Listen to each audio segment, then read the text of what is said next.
I'm on the balcony reading a novel. I take the best advice from both the Quran and the Bible. My wife bad, more beautiful than your favorite model. Don't believe in idols, I think you find the answers inside you. I used to think the biggest thing in life was getting money. Rumble in my tummy, I guess it's how it seems when you hungry. And when there's no AC in summer or heat in the winter. Thinking about that walk to the shower, I wasn't trying to get her.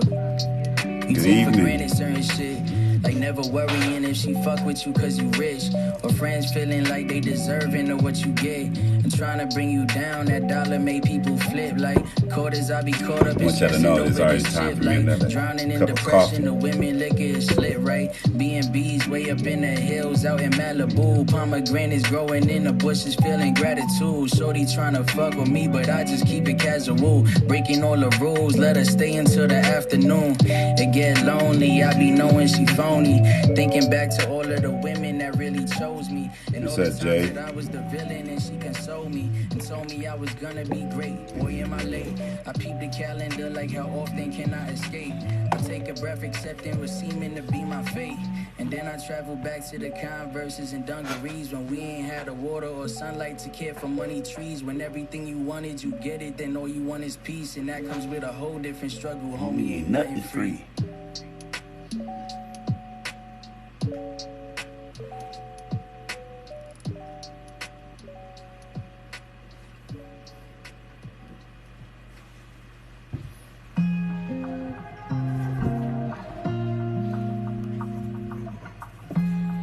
Hey Ivy. Hey Steph. How's your day going? Made you angry, girl. Just know that it get better over time. They say time heals. She can't see her life without me. Everybody been good? Fuck that nigga, you good. Tell him that you mine still.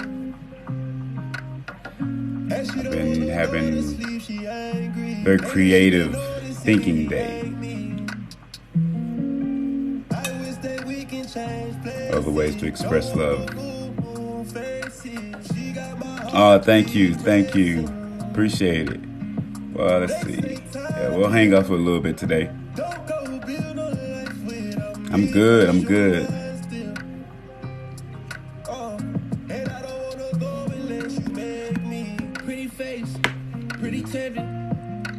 But pretty taught me ugly lessons. Pretty had me giving more than I was getting. So pretty don't come with something within I did. My light is flickering like crazy. Shame to tell my friends how much I do for you, cause they know that you would never do the same for me. I wasn't looking for your secrets, they just came to me. And they contradicted everything you claim to be. I took you to the club and you hugged on somebody that I know. And I know the type of Excuse me. No, I do not think that question is depression at all. What is the point in life? So many ways to answer that.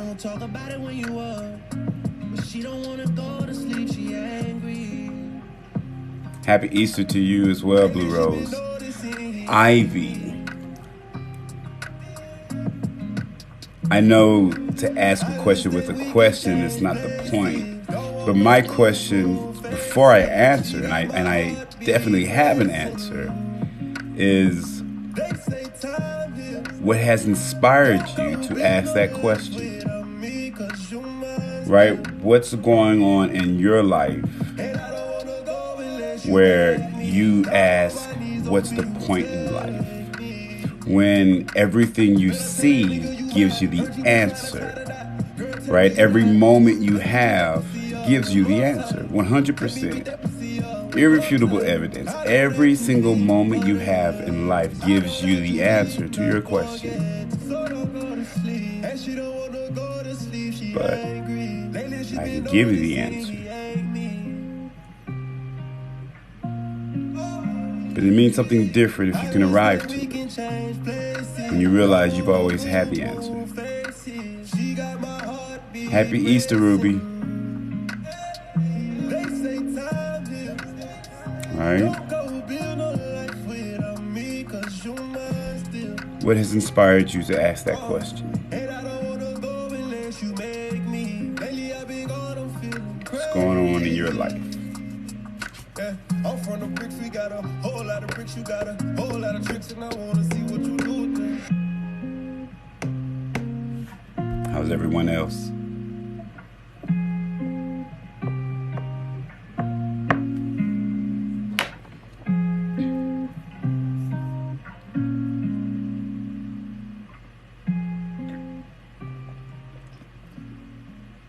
Hey, Anna. Ooh, it's my jam. Good, Lynn. The thing that inspired me is my life is pretty bad, and like I've been through almost everything. And don't say that. I'm sipping wine in the road.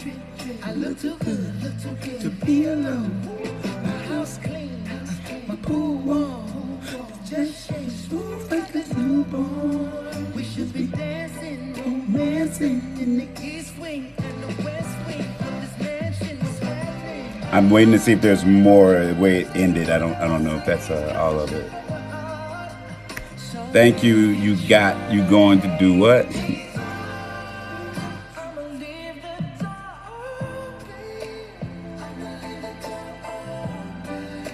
Thank you, Ivy. I don't know what you have going on in your life, but I can promise you this, that regardless if you believe in it or not, your existence has set so many things into a ripple effect, such as this very moment. To have that question asked, it could have been any question. I've gone live many times. And to have that question asked, this moment itself is the point to life. It's to take each moment, no matter what you go through, to know that all that you've been through, that you are still able to live this moment right now with such a magnitude of love that the only reason why you don't accept it is because for some reason you believe you can't be that loving. You believe that to be that loving, you have to have all these other things that we identify as success or happiness. When I've seen homeless people have joy, I've seen wealthy people have such magnitude of pain, it's sad because they got all the blocks checked off. And if you ever were going to ever change your life, if you ever were going to start loving, when do you start loving? Right now. You can't do it tomorrow because tomorrow's not promised. You can't go back in time and do it then. And so if you ever are going to be this person that you think you're supposed to be for this thing that you are low-key manifesting, these are the things that the universe is going to send to you so that they can ensure that whatever it is you're asking for, you're ready for.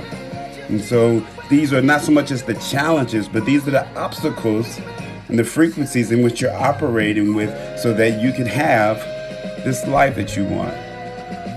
This is the whole point of not giving up.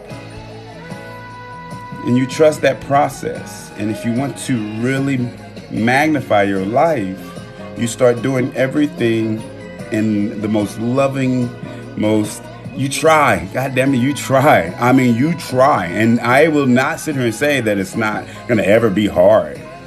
But it doesn't have to be hell. Right? And especially when you have people in your life who are supporting you. Right? And so how do we do that? By doing it to ourselves. Whether it's this TikTok or a billboard, as you're driving home.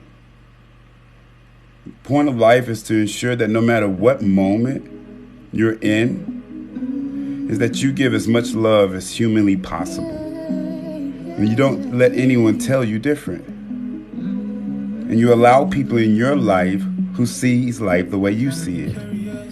You don't have to accept people who cause pain to you in any way, shape, form, or fashion. You never, ever, ever have to. And somehow we still put that, well, maybe we remove that line, we set that boundary for some, right? No, why? Do you do it to them? No. And so you yourself, you stay loving and you watch your world unfold every single time, every single day.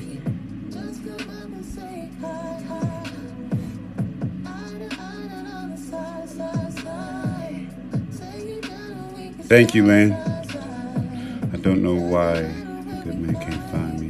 Why? I got you, Anna. I want you love. I want to be in love. Good, Anna. Check this answer out. Hey, Fire, how you doing? Not a spring chicken. Age is in your mind. Hey, Ashira.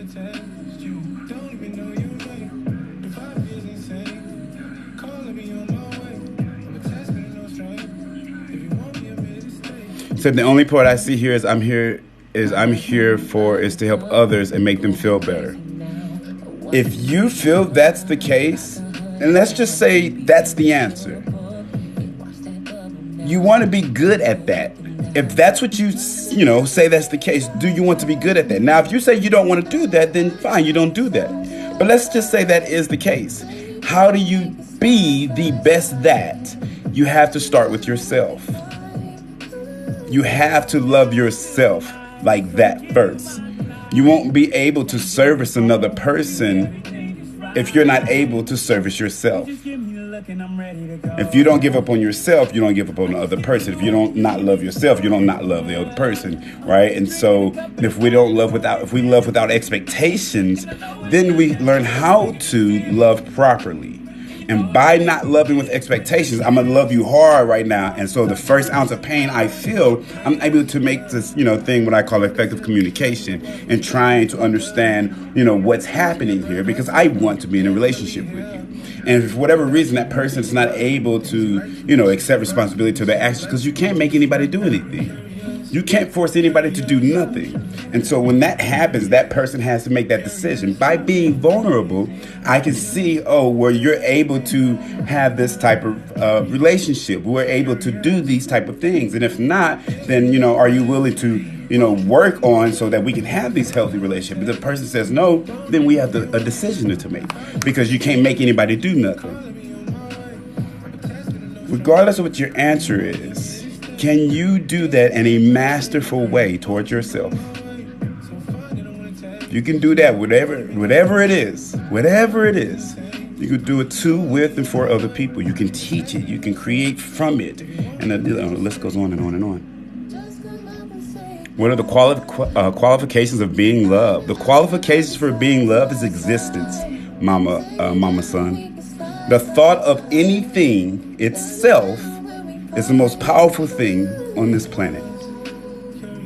Raise your hand if you've met God. But there's probably a large percentage of people in here right now who've only heard of God. That means you had to be spoken. It had to have been spoken to you.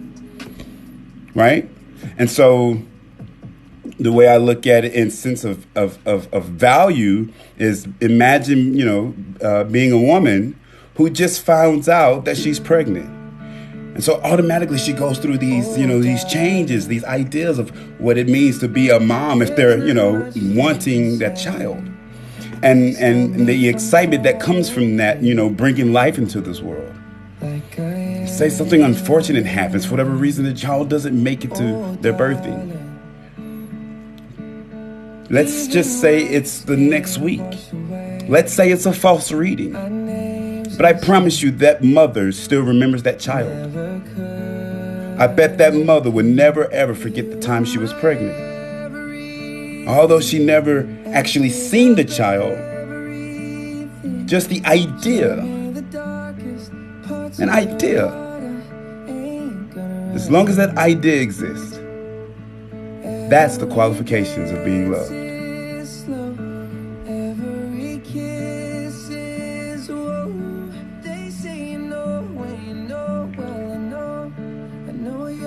All you have to do is exist.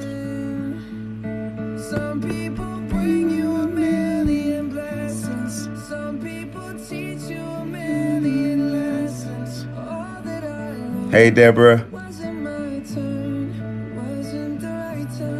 I know I got a question up there to answer. Hey, how you doing?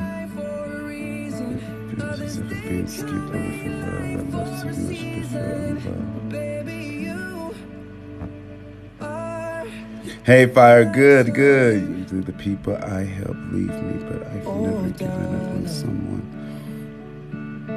There's no word that can describe the way that I feel.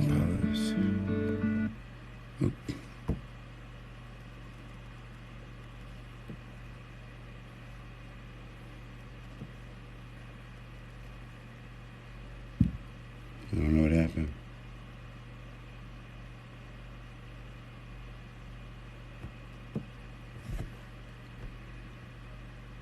It was jamming.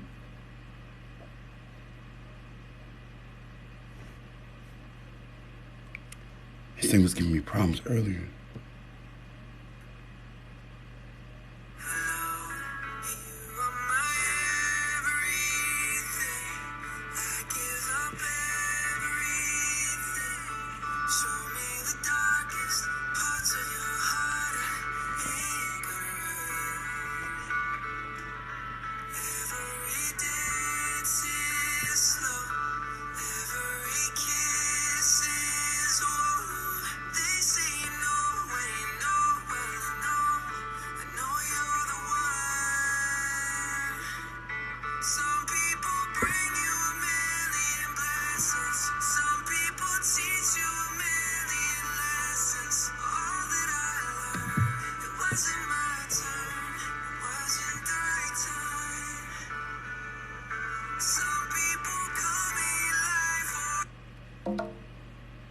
Got it.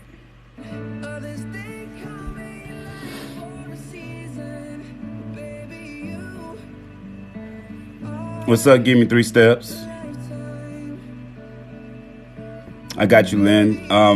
So how do you stay loving? I don't want to forget the question. I'll answer this when I'm going to go back up. How do you stay loving? In our beginning days when we are taught love from our parents, we often just see the actions of things that's being done to us. And so through that repetition of that being done to us, we say that's love, regardless of what it is. Good, bad, ugly, and different. As we get older, we try to mimic what we think is love. And so in that process of this, the parents caring for you as a child, what they were actually showing you is that the reason why they do this, because of who they are. And so there was nobody else around, so you're mimicking, right, what you see them do and how they take care of themselves. That's how you are more than likely caring for yourself. And so that cycle gets to be, toxic if not done correctly. In a healthy relationship, yes, that method does work. If you fall into or find a healthy relationship where you give a loving action and the person gives a loving action in return, but they're not doing that loving action in expectation. They're doing that loving action because that's who they are, right? And so the mother and the father is loving you not because you exist. No, this is who they are. They love everybody like this. And so what they should have been teaching is that I love you because of how I am, right? And so you can love me by any means you want to, as long as it doesn't hurt the family, us, or yourself. And then you utilize that as a blueprint, and then you get older. To stay loving is to be loving yourself at all times. There's never a reason for you not to actually love yourself every single moment. And there's not a child in this world who hates themselves. They're taught to be hateful. They're taught to have bad ideas. They're taught to say no. Children are taught this.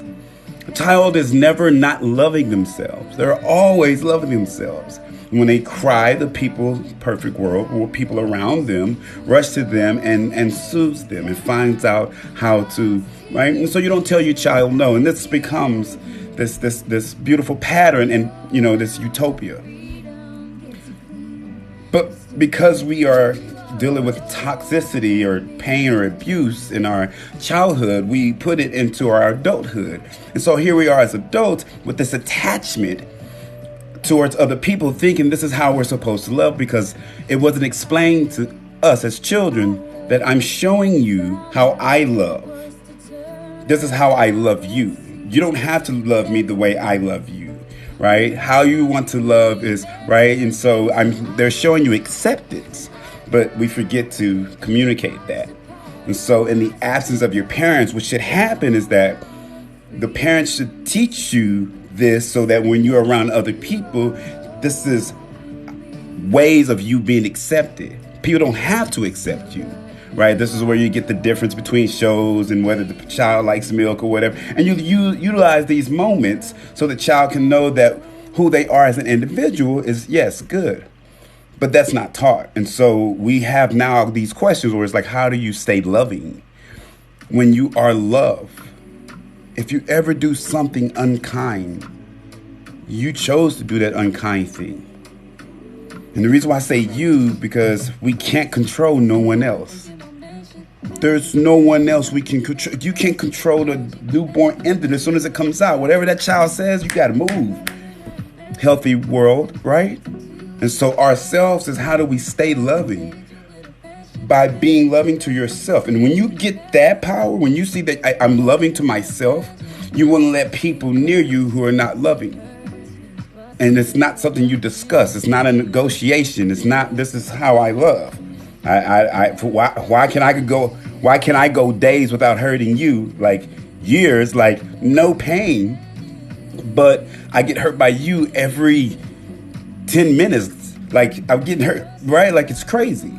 And when you start seeing that, it's nothing they're doing wrong. They're not actually doing anything wrong. They're doing what you're doing. They're doing what they're taught. And so you have to see that. And so you start respecting, like, I'm not even mad at you now.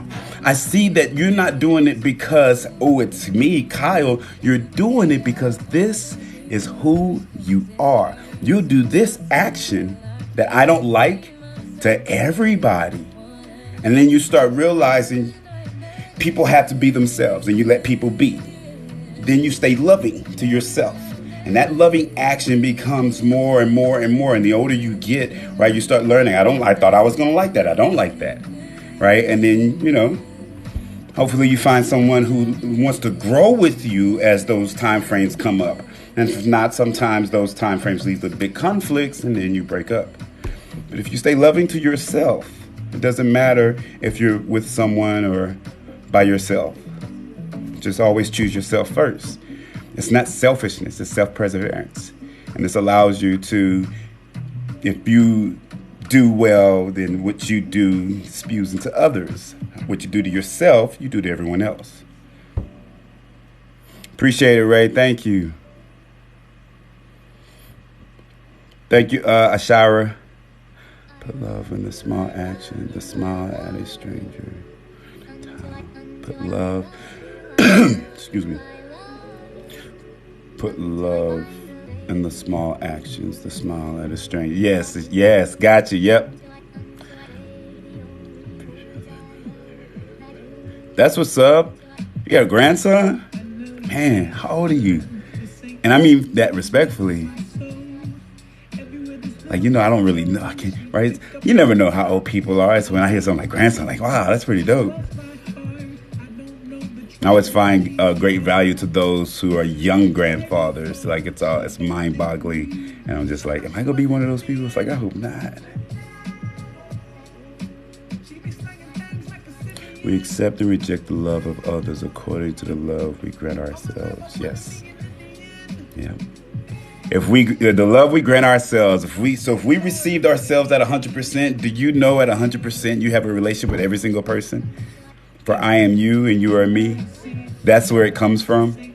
Because when you see that you are this complex person and realize that the only reason why you're complex is because there's so many other people who has these different perceptions to reality. And so you don't knock them on how they see and do things, even in the worst case scenarios, because you're realizing that the reason why they're doing what they're doing is because they were taught this and something in their brain tells them that this is allowable behavior. And so instead of being judgmental towards their actions, you sit there and ask questions such as, is this a behavior you want to continue having? Yes, if that is, then cool. I can't make you do nothing, so I'm going to go ahead and go this way.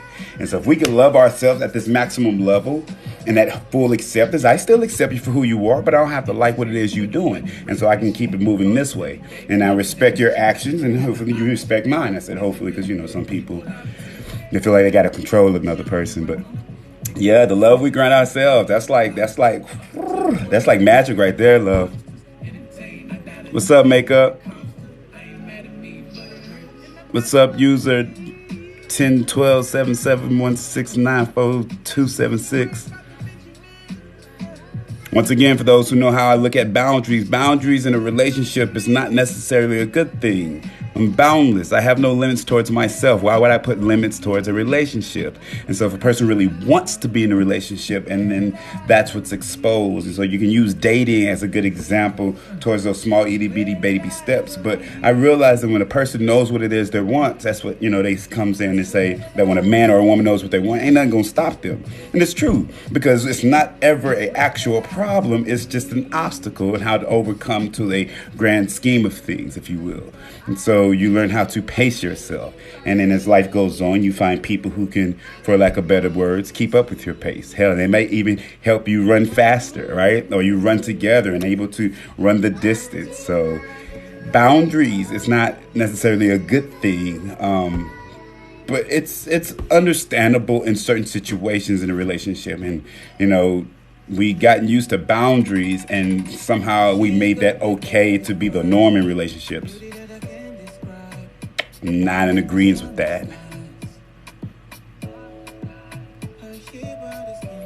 We need to step out of our emotions and be in the present and love unconditionally as a person.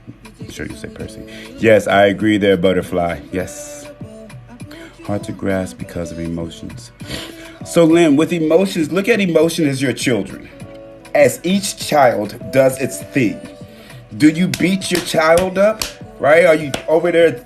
Shut up, kid, right? No, you're not. And so each emotion, happiness, sadness, joy, whatever, kind of like the movie Inside Out, if you will. And so look at each emotion. And that was the whole point, is that you observe it. You don't have to respond, right? You could be angry and drive your car off a bridge, or sit down and eat a pint of ice cream. You choose the world you want to live in and any other thing that you feel. You can go to the gym and have a workout. You can go on a brisk walk. You can sit down and meditate. And so with your emotions are actually the key to life. Things that excite you, yes. You want to feel that excitement. Things that upset you, yes. You want to know this doesn't fucking feel good. I can say this shit, goddamn, right? And never fear your emotions. Enjoy them. Let them be there because you are alive. And so people don't necessarily know how to navigate their emotions. Like, I love being fucking joyful. Like, I enjoy it. But there was a time where, because as a soldier and the stuff that I went through, like, I was taught just to be, right? And so I do understand where you're coming from in the sense of, you know, the grasping of emotions, but let your emotions be on your side, right? As one guy put it, I think I was watching some on Netflix. It's like when anxiety comes in, it's like, hey, anxiety, how are you doing today? What are you trying to get me to pay attention to? Right? And so you can use a very good example. You have example A where there's a person you talk to and they just, they infuriate you. And you're like, I can't do it. I can't talk to them. And then there's this other person you talk to, and whenever you talk to this person, it's like, damn, whenever I speak to you, man, I appreciate it, man. I enjoy, right? And so you respect that emotion. You respect it to a cellular level. And so do not fear your emotions. Let them do their thing. You want them, right? You don't want a passionless relationship, right? You want to have that type of joyful relationship. You need your emotions to guide you when things feel good, what you consider good or bad.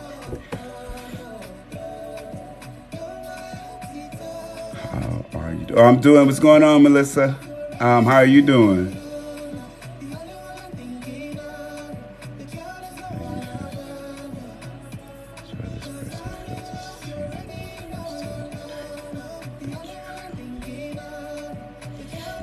You're awesome, butterfly.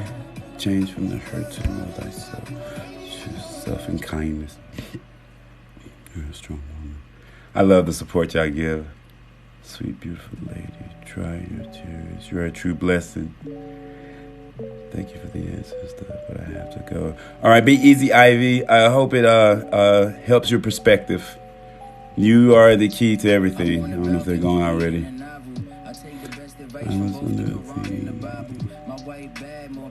I was under the blood my ex did. My daughter found me in the cell full of blood. I was staying. I'm sorry, Ramirez.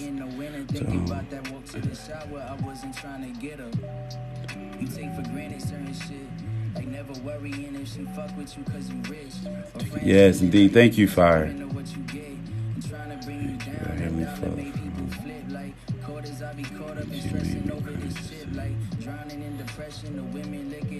Y'all are awesome. Hey, Deborah.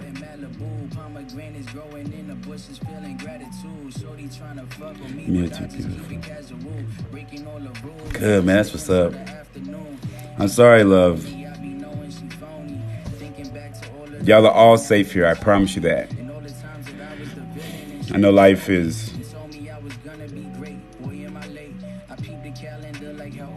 Man.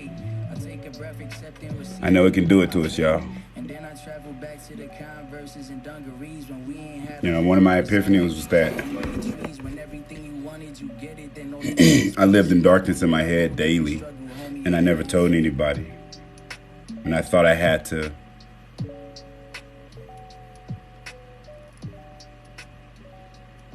I don't know. I guess be the tough guy.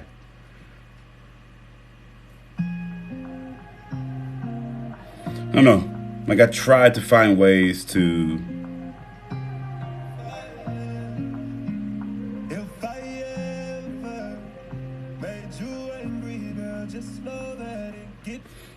live in it without feeling like it had to affect me. Like, I didn't like thinking about it. You know what I mean? I didn't like thinking about it. And regardless of what it was, I've learned that we don't have to think about it. And not like have to think about it in a sense of like suppressing it. No, like when you realize that everything you are at this moment is because of the shit you've gone through. You learn how to look at each moment and transmute that time frame and release that hidden energy from that past and into your body now. And this is where that good feeling comes in. I've explained before. And when you start doing that to all these past moments, it becomes easy, and you start to realize that there's not an issue in life you cannot handle. There's not one. Regardless, there's countless stories of people doing some of the most incredible things, some of the most mind-boggling things. And why can't you? And you realize you can. You actually figure out and see that you actually can do these things. You hear the rags to riches stories. You start understanding the grace. You start understanding the struggle. You start understanding that no one is alone. You start understanding that it's all connected. You start seeing that your birth was just as powerful as the president's birth, as the most important person in the world's birth. And anybody who's ever had the story worth told understands that the steps to these individuals are not what we think it is. And that's when you really, really start to sit down and you start seeing your worth. You start creating, you start seeing that whatever comes to your head is a good thing as long as it doesn't hurt you or anybody else. It's never a bad thing. We're just so used to the views of others, right? I had to make sure I had to guide myself. Like some of the videos, they do really good. Some videos just be like, I thought that was some dope ass shit I said, right? And I ask myself, like, what's my reasoning for doing this? And it's like, that's right. My reason is to help, to share my view towards my story from the abuse and the molestation that I survived, to know that no matter what we are going through in life, not because of what I went through, It's how I'm currently seeing it, despite what I went through. And if I can get people to feel inspired to change the way that they're looking at life during those down days, this stuff will eradicate pain in your life every moment. You won't have a day of pain. You'll be in a car accident, upside down. You'll just be like, damn, man, that shit hurt like a motherfucker. Well, I'm glad I took that trip. Right? Because you'll learn how to live. And you won't be afraid of anything because you made it through so much shit. So much shit you made it through. Why can't you make it through this? Man.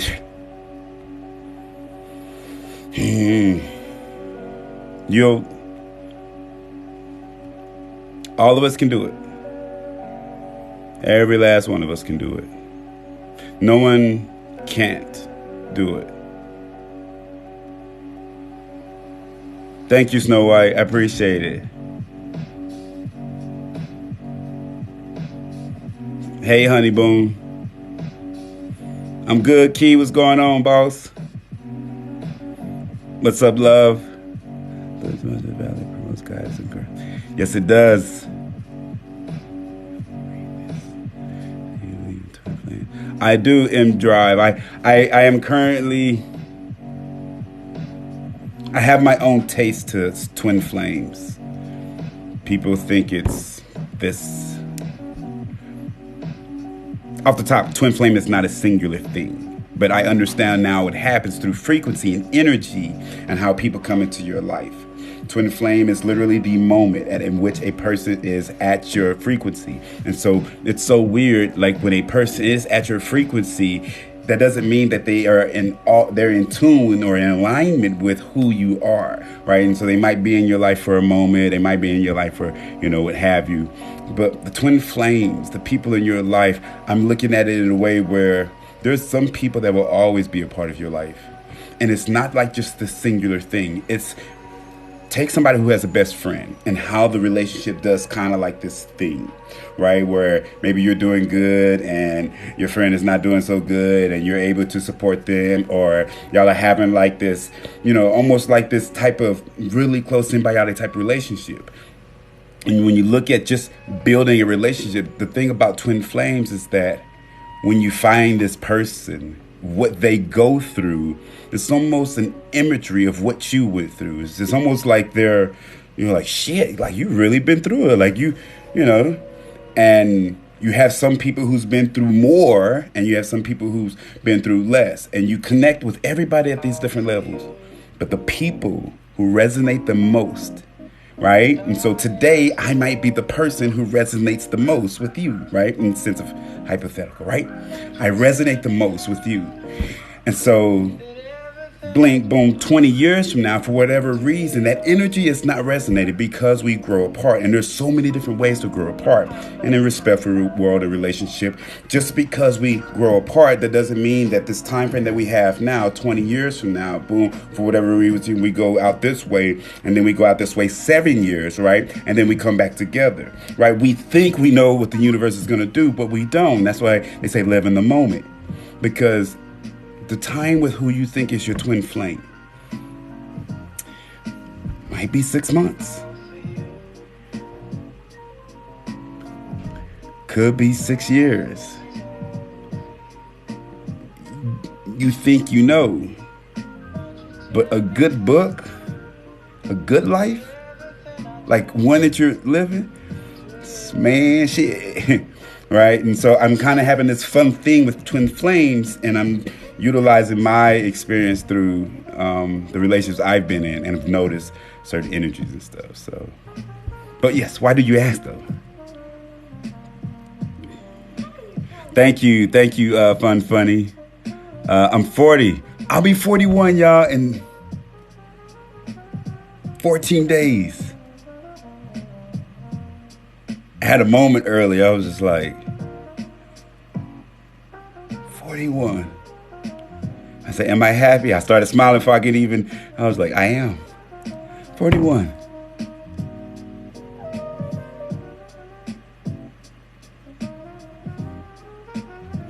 What's that, Lynn?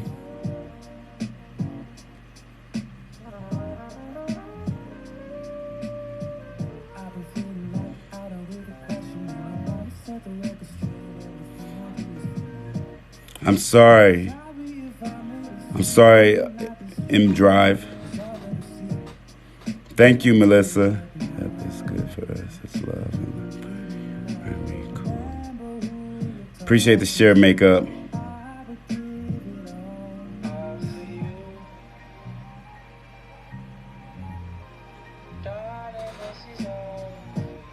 All right, got you, Makeup. Oh, I appreciate that. I appreciate that, Funny. To be happy alive. To be happy. Live in this moment. Yes, I agree. It's wonderful what you do. Thank you, Key. That's honestly, for me, when I discover my purpose, it just unlocks every moment. God damn it, every day it unlocks. It's like, I'll get this idea or I get this bit of like, I'll try it out. It's like the energy is flowing and I see it as this beautiful piece of music being played. And I get to be the observer. So everything that happens, like, I wish people could see life the way I see it. And it's just like, don't freak out right there at this moment. I wish you could see the end of your life like the way I can see mine. Right? And so I tell people, like, if I died right now, like, I'm like, I tried. And so I wish people had that same zest. And so if you did, you would live life to its fullest every single moment. You wouldn't be afraid of shit because you know that you've made it this far. And it's just like, and for me, for my purpose, I realized that if I'm able to help anybody at all, not what I've done, just for the day. I'm telling you, for those of my friends, I get I forget more shit than I could actually, than I can admit. But in my head, it's, am I being loving now? And so if I'm being loving now, you don't really have to worry about the past. And if I could teach people how to do that, you'll always be in this forwarding motion of like this continuous unconditional love. And you learn how to just be. That's it. That's it. You just learn how to be, and it's very exciting. It's like a child who wakes up and they get up and they get their cookie and juice, and it's 3 o'clock in the morning, and they're sitting at the edge of the couch, and you're looking at your child like, what the hell are you doing? They're like, I'm eating juice and cookies. They're like, yeah, but why? It's 3 o'clock in the morning. But now you're that child, and you can do that because it's fucking fun to drink cookies or to eat cookies and drink juice at 3 o'clock in the morning if that's what the fuck you feel like doing. And you can do it with that excitement. If I could get people to see that you can have the life you want, you have to be patient as you build it and trust the process, regardless of what upset or up, down, whatever, comes into your life at the time. Take a deep breath and you say, it's going to be all right. And so that's like, my greatest motivation. And so I appreciate that, Key. I don't know what to think of guy of my past come back after 30 years to sweep me off my feet. Is that a good, you mean you don't like know what to think of it as a good way or a bad way? I'm sorry, Funny, I'm sorry, it's funny, that's funny.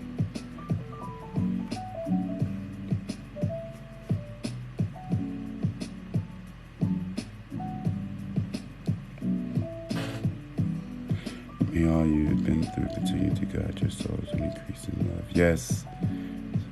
Thank you, man. Y'all, I'm telling y'all, I've said it before. If you think I'm inspiring, if you think I'm handsome, if you think I'm beautiful, if you think what I say, it sounds great, that's because that's you too. If a beautiful piece of art was in front of your face and you said, man, Kyle, that's a beautiful piece of art. And I said, no, it's not. That's an ugly piece of art. Do you stick to saying it's a beautiful piece of art? Or do you agree with me and say it's an ugly piece of art? And so you would naturally say in the perfect answer that it is a beautiful piece of art. because you identify it as a beautiful piece of art, so you say it's a beautiful piece of art. And so whenever someone says that I'm inspiring or handsome or beautiful or whatever, right? It took me a while to learn how to accept it without, because I don't like it. I don't like it, right? And it's just like, But the compliments now is that whatever a person says that is also yourself, right? You don't speak on what it is you do not know, what it is you do not see, what it is you do not have. And so when we speak from the heart. And so thank you all.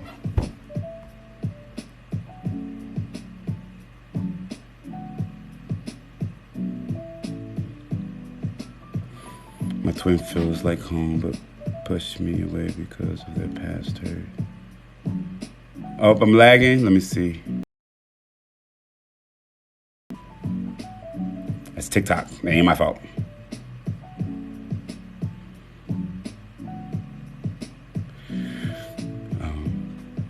So for your twin flame, whatever is going on in anybody's life, you do the best you can to ask yourself, are you respecting that person, and are you making sure you're not hurting yourself? And so how do you make sure you're not hurting yourself with any relationship? Is that if somebody's asking you, let's just say, not to be in their life, and it's just like, I don't want to be in your life, you respect that man and you respect that woman, because if it was flipped and you didn't want that person to be in your life, if you've ever been on the other end of not being in somebody's life, do you want that continuation, that pestering? And if you are, I'm telling you now, that's unhealthy. That is not healthy, right? Because now that person is putting in energy and investment thinking that this is something that, they want, and you're like, no, I don't want, And so if it's flipped the other way, do the best you can not to identify why their actions are such as they are. And so how do you maximize on loving anybody? At this very moment, if he or she is in your life, you ask yourself, what is the most loving thing I can do?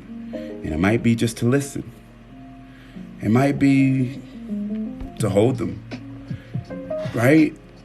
But this comes with you understanding that this person is continuously trying to be loving. I had a situation myself where I kept saying that to myself, and then I was just like, I don't ever cause this pain. It was mind-boggling. I was like, I don't cause this pain. And so when I saw that the person was continuously causing me pain, I wanted to blame them. I wanted to say it was their fault. I wanted to be mad at them, but I couldn't, because I realized they weren't doing it because I was in their life. They were doing it because that's what they do. And I can't force anybody to do anything. And so I had to make a decision, when I saw that type of, right? And I tried to, hey, I didn't, shut the, right? Whatever the case may be. And so now, do the best you can not to try to identify it for the person and allow them to speak to you. We all have why we do things, and we often feel like we're not heard. And so, allow that to whoever, that person is.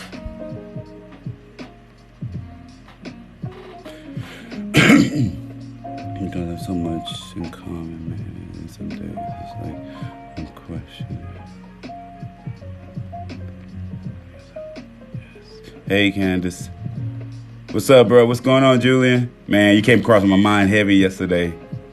I was talking about you for somebody. It was a good thing, though.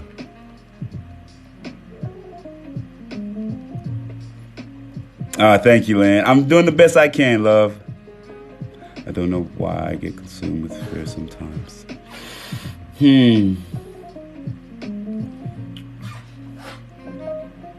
me get to the bottom of the mess. I'm starting right here. What is it that you're fearing, Snow?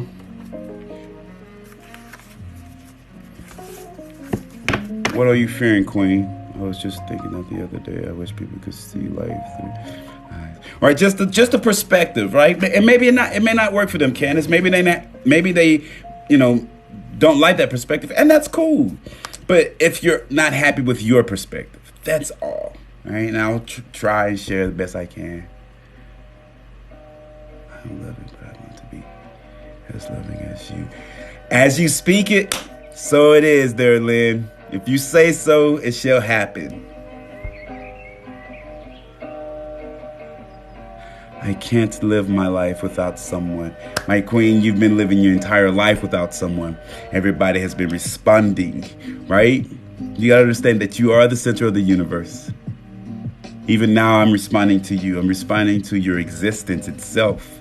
And how I treat you is how I am to not just you, but every single person that's in my life. For I am love.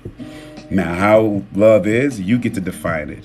And whatever you were taught in your basics as far as being a child is how you're going to love others. But you can't do it without anyone. If nothing exists, this is where they used to go to the Himalayas, right? They're sitting there and have their sabbaticals and sitting there and meditate by themselves and everything. This is why they do it. Have that fortress of solitude. You can do it. I promise you. So twin flames is someone you can't live without. You can live without a twin flame. Like I said, I have so many other different theories, right? You know, to say that you can't live without a twin flame would be like saying that you can't live without your mother. And I've lived without my mother. There are many people who just got to life and didn't get to meet their mother. And so I would not believe that you cannot live without anyone, ever. Your life itself. You're living with all these people now, 7.8 billion people, and each person you actually have a relationship with. You have a relationship with every blade of grass. You have a relationship with every ray of sun. Did I say that? Every sun ray. You have a relationship with every cloud. You have a relationship with every heartbeat of your chest. You have a relationship with every tear that falls on your cheek. You have a relationship with every clap your hand has ever made. You have a relationship with every fucking time you stepped and kissed this ground. Yeah. Y'all got a relationship with all of that. The universe and you are one. But you must feel it. As I speak and the excitement course through my veins, just to say that I can feel it in my damn throat, like, you have a relationship with all of that. You don't need to be with anyone. People are more likely wanting to be with you, for you are the sun. Yeah? Yeah, I like my 40s. 40s, man. 40s started off pretty good, Snow. 40s. Whew, 40s helped me out, boy. I didn't know if I was going to make it, y'all. Thank you, Kay.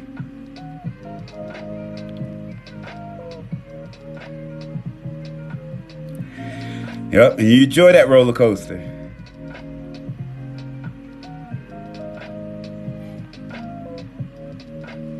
Oh, wow. Thank you, Snow. I appreciate that.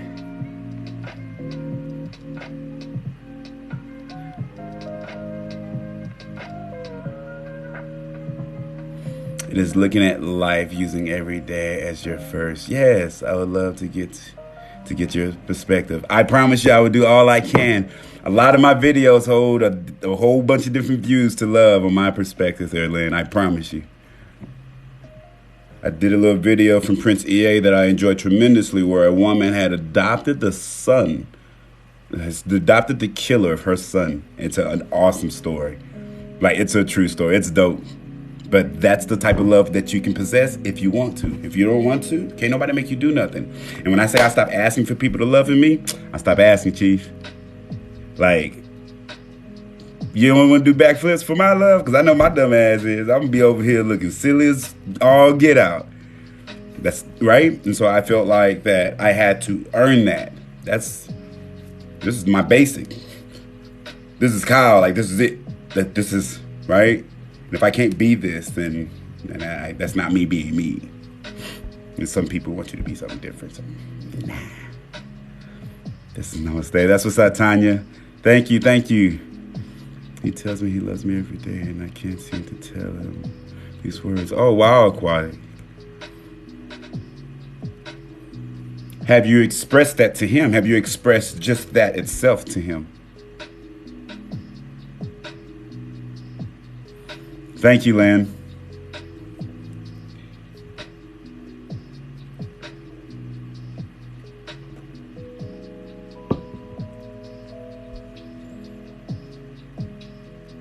We're going to play the book here in a minute.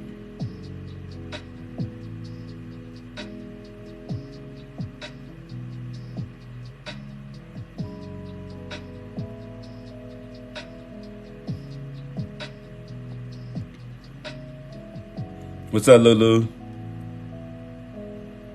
Y'all are awesome.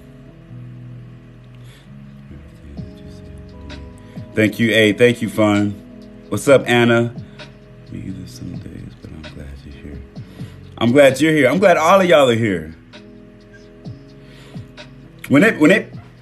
Don't get it twisted. I have not always seen life like this, and that's the beauty to me learning how to be the observer. I remember when I did not see life like this, y'all. Nah, bruh. It was all the front. It was just a pretty smile. The smile was not authentic. I was mimicking what people told me to do. And I was just, right, mimicking what I thought happiness was. Whatever they told me to do, that's how I became a soldier and a Marine and that type of stuff. That's when all that, right, because of the lifestyle that I thought I had to live versus being me. And being accepted at being me. At like organically, like I accept you. Why? Doesn't fucking care. It's like you finding out that you have a child. Like you're pregnant. Like what you gonna do? I don't give a shit. I'm gonna love the hell out of it. That's what I'm gonna do. I'm gonna love the hell out of my child. And so you can live life the same way. And then when you do that to yourself, you do to everyone else. And those who don't do it, you don't force them. You say that's not what I do. I don't like chewing on glass. And so the people who chew on glass, and yes, there are people who chew on glass. People who chew on glass, they go chew on glass, and they get the love the way they gonna get love. And you go get love the way you go get love. But you can do this every single day without an ounce of pain. So there was a time I just didn't know that. I do now. You're just so good, that's all. I've learned a trick or two. Judgment of others, making the right decision. I procrastinate. Procrastinate is a superpower. Procrastination is a skill if you're a procrastinator, I get people to try to see as quick as possible that the reason why you're a procrastinator is because you're that good at operating underneath pressure. That's why you do it. You're like, I don't want to do it. Then do it now. There's a reason why, right? And so this comes from that hurrying up movement, right? Mom is getting ready to leave the house, or, your brothers or sisters are rushing you for a particular situation, and you wait to the last minute, and this becomes the pattern. And so as you get older, when you come to doing big things because of that thing of called waiting, they're supposed to teach you. Now it's getting to the point where you wait to such a fucking end, like you wait for everything. I mean, literally everything. And so then you call it procrastination. But when you flip it around, it's called patience. It's not procrastination, right? And so you're waiting, but somehow in that time of waiting, you've become anxious. And so that time in any other value is called patience. And so it's a superpower when you flip it around. Like I do shit under pressure all the time. And you ever notice how well you do when you do shit in a procrastinated form? Man, you get to show out when you see your worth. And can't nobody tell you shit. You've been procrastinating your entire life. Now look at it. You've been patient your entire life. You didn't show gratitude to the time that was passing. And so through that frustration view, you see it as procrastination. Try to change that view or that perspective to a happy view, then you see it as patience. This is what I mean by rise, kings and queens. Rise. Thank you, Spunny. What's up, Mary? What's up, Mary? Good evening to you. I'm only going through what I allow. Yes. Yeah, trusting in yourself for me has been a new excitement. I've never felt like trusting my instincts was something I was really supposed to do. And so for me, it took a long time for me to feel like it's okay to be wrong. That's what stopped me from trusting myself. Because by not trusting myself, I've taught myself to doubt myself. And so by that doubt, I was afraid of learning through my mistakes. Because if it's okay to make mistakes, you learn how to trust yourself more often and see, oh, okay, this is what happened. Because you still want to go over there. You just don't want to get hurt. Or you don't want to do this certain outcome. But this is the way to go, right? And so you get to trust yourself by making these hard decisions. How do you know you can do this? How many times have you done something against your intuition for someone else and, right, they get the outcome, they get the joy, yay, thank you, but you don't have that feeling. You don't have that How come I don't have that joy? Because you was doing it for them, right? Against the intuition of what you were feeling. And that's not fair. And so trust yourself and learn your self-worth, if you will. She has to heal more, have more, trust, but give boundaries. She has to heal more, had no more choice, but gives boundaries. What do you mean I'm blocked? Y'all not communicating anymore?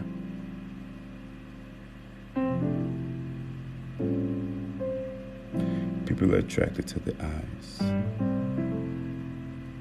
You mean whose eyes? My eyes? Your eyes? I questioned it all too, but I always feel her in my heart, no matter what. It's real. If you say it, then it'll shall it be. For if you feel this way about this person, you're sending that loving energy. That's why they say don't let anybody in your head rent free. So if you think of somebody, think of them in a positive way.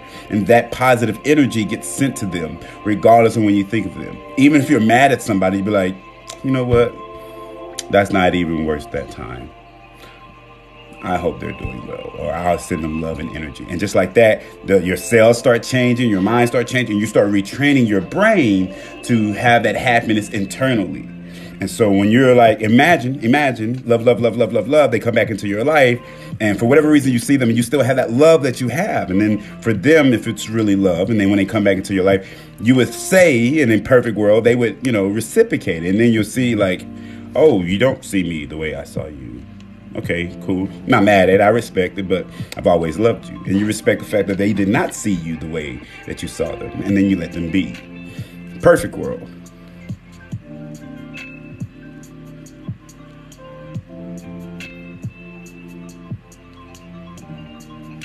Yes. I can do this. I'm so happy for this. Good. Thank you, Fun. Appreciate it, Snow. Thank you.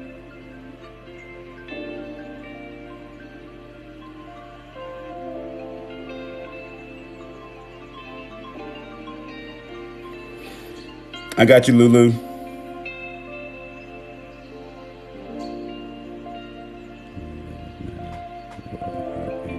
It's getting better. You are the world. Yep. You don't have to control your emotions. You have to respect your emotions. Let your emotions flow. If you had a child, would you tell your child that they could not be happy or be angry? No, you would let their emotions flow. You would teach them how to navigate their emotions. Teach them that their emotions are fine. Right? Just do not let them do not let the emotions dictate their actions. They still get to control what it is they would like to do. And so you teach and train yourself to do the same. Yeah, they pile up. I'm almost at the bottom.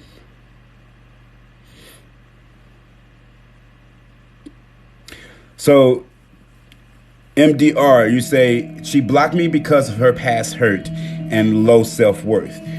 If you say these words, like I already apologized to the universe just now, to whoever this person is. We don't have to speak negatively. We can say she is taking time to heal so that she can learn how to navigate her emotions towards me. And so I'm going to respect the space that she wants, and then that she's doing the best that she can in order for her to get to the level of happiness, whether it's with or without you. You can say that about her instead. And she'll start healing as she is now, because I speak it, and these words have that power. Manifestation, repetition, subconscious, things of that nature, right? And so as she crosses your mind, you can speak that kindly of her and never see her again. And to know that that energy is being sent to her and you don't know what she's dealing with. You have no idea. If you're able to get into her life, if you're able to speak to that person, whoever it is, for anybody, send that energy to them. It can be difficult. Who knows what it is that they're dealing with? And if you're able to communicate to that person, then you communicate that type of affection and love. If not, then you have the complexity. So try your best, right? Try your best to, it's not her past hurt and her low self-worth. I was challenged that she has a lot of self-worth. I would challenge that she's made it through a lot of different things in life that maybe that you may not say the same value. You may not see. And maybe this is probably one of the most difficult things they have to deal with. Maybe this is that thing that breaks their back. And through perception alone, it could be just earth-shattering to them. Maybe to you, this is just being pricked with a sheet of paper or a thorn, or, maybe to you. But you got to be mindful of the energy we send people. So, yeah. Sheep luck. You could be for a reason. Yep, correct, Snow White. Yes, good positive thoughts. Yes. Choose love at all times. Do the best you can. You actually get better the more often you choose love because of the consistency, like the repetition of doing anything. The more you choose love, the easier it becomes. And so you get good at it. You get reborn, and all types of fun stuff starts happening. Like it just...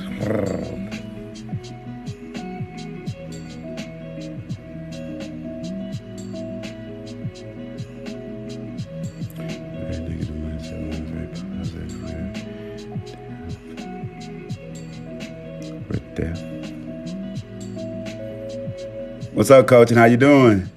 Trying to teach myself. Be okay with it. Good, Dragon. My parents told me that I needed to relax and stop overreacting when I would show emotions. You can show emotions. I tell my children, be angry, be mad. But just because you angry and mad don't mean you flipping tables over, right? You want to scream? Fine, you can scream, but you don't scream at me. I'll scream back. Right? And so you get them and allow them to express their anger. You want to go for a run? Let's go for a run. You want to do push-ups till you throw up? Let's do push-ups till you throw up. You want to go to the gym? Let's go to the gym. You want to meditate? You want to go play catch? Whatever. And so you find healthy outlets for them to express themselves, so they don't get to that, shaking bottle and now they're getting ready to explode and they're doing dangerous things because mommy wouldn't let me talk to her. So now they're robbing people or getting a rush out of boosting cars or become promiscuous. Like, pick a reason, right? And so once we learn how to, we're better well adjusted in the long run. Why can't men understand when you tell them you love them but not in love with them? Why can't men understand that when you tell them you love them but not in love with them? Can you switch it up on me one more time if you're still there? Always send love to her, unconditional love for her always. Good, MDR. I'm getting the hang of this. Good. Usually if I block because they lied and don't treat me properly. Usually if I block because they lied and don't treat me properly. Every reason is different. I've done different things myself, and the final straw for me was when I saw the continuation. I got this thing in my head now, and I thought it was too harsh of a rule, if you will, or standard, if you will. And so if something happens negatively in a relationship one time, it will never happen again. But if it happens 2 times, right? And I saw this on a show, and I had to think about it. And so you do the sense of probability. If there's a probability of something happening, what are the chances of it happening again? And so then you ask your question to the brain is, why does this happen? Well, it was taught. And so despite the action that was taught, you say to your brain, well, I don't do this thing. So why are people choosing to do this thing to me? Not like, this hurts. No, like, why is this a fucking option? Like, why are you talking to me? Like, why are we? And so it took me a minute to see that if I myself can be loving to a person every single day of my life, regardless of how I feel, and I'm fighting people who was just choosing to be nasty, like regardless of how they feel, I stopped. I don't make excuses. It's, you can tell me what you want. Because if it happened once, and I felt like it was an accident, because you said it was an accident, then it happened 2 times. And I was like, that's crazy. I've never done it, not even once. Not even, it wasn't even an accident. I've done it. But you keep doing it. And so it was 3 times, and it was 4 times. Like, I'm not keeping count here, but if you ever got hit in the head by a baseball bat, you would know how many times you got hit in the head by a baseball bat, because it hurts. right? And so that's a bam. And so it's not like I'm focusing on the baseball bat, it's just the fact that it's so much pain. And when you see that that person did it on purpose, then you're like, so you don't plan on stopping. And so then I started to realize, this is where my mentor would say, good people don't expect bad people to do bad things. And that's because everybody has a chance in a good person's heart. Like, you're always going to be right there. And so I would get taken advantage of in that continuation, because I wouldn't stand up for myself. Like, oh, it hurts. I wouldn't say that. I would just be like, I can handle it. I was raped as a kid. This is nothing. Right? And so in my brain, I feel like that's what relationships were supposed to be.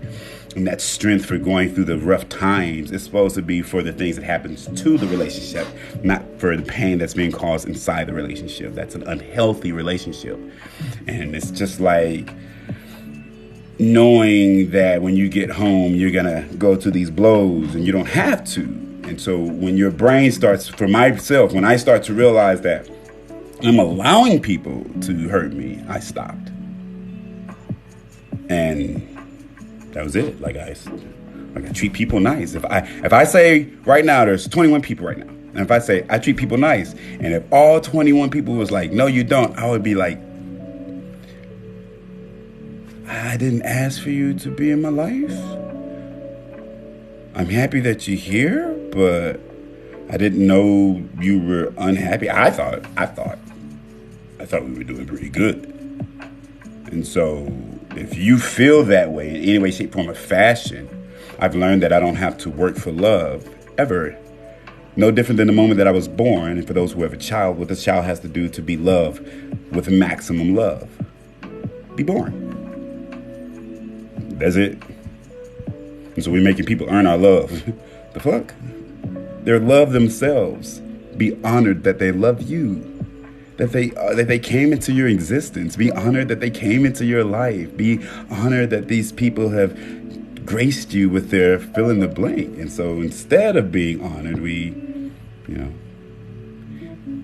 and we don't know how to make that happen. And so when I started to do that, I started to love myself even deeper. That allowed my love vibration goes up. But if we allow people to hurt us, it will.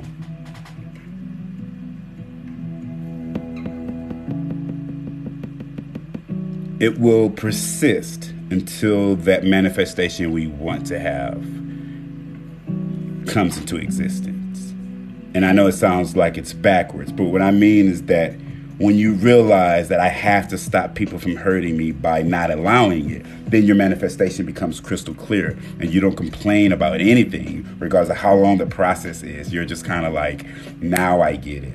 It's the gratitude that I show of the time that I have and all that I've made it through, and for everything that comes in between now and this said goal that I have of living life. I show gratitude every single day, every single moment. But you have to stop allowing people to hurt you first. You must.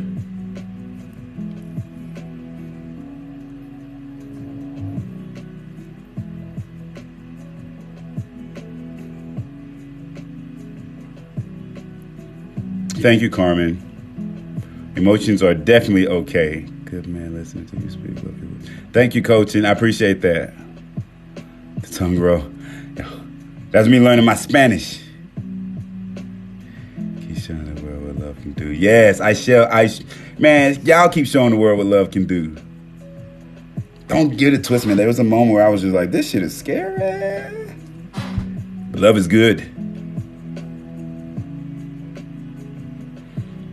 Hey, how you doing?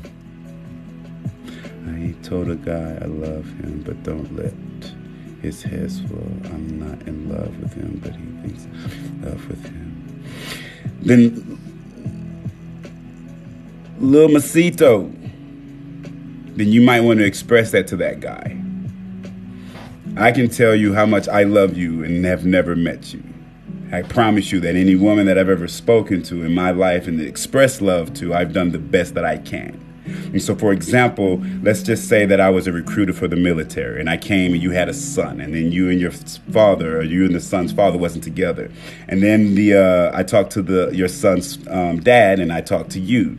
And then let's say tonight you get on the phone and he's like, hey, our son had spoken to this recruiter, and the recruiter told me this, and this, right? And then you're like, dang, the recruiter told me the same thing, so I guess he wasn't lying, or that's the story that he's telling. And you would say by view, that's telling the truth, because it matches on what I told you as a recruiter, and told your son as a recruiter, and told your husband as a recruiter. I don't know your situation, but for the example, and so there's three people with the same perspective to one person. And so if I sit here and tell you that I love you, I promise you it will be the same amount of love that I've had with my ex-wives and my children's mothers, with the same type of passion.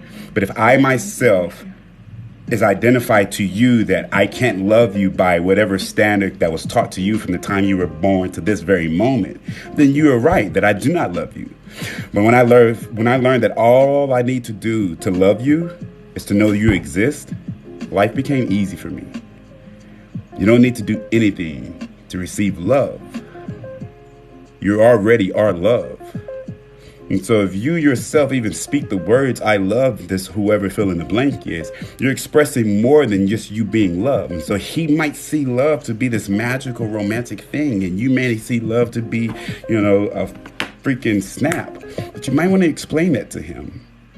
And so if it's such as a movement for you to be a snap, and to him it's this gorgeous landslide of overfilled emotions, then you yourself are setting yourself up for pain in the future. But you have to respect it, because if you do love him in any fashion and this causes him harm, and you know that it could potentially cause him harm, and you can prevent it by expressing yourself, then you'll save him pain as well. But, to each his own. Yes, I treat people the way I want to be treated. Yes, I treat him great. I get along with him. But I told him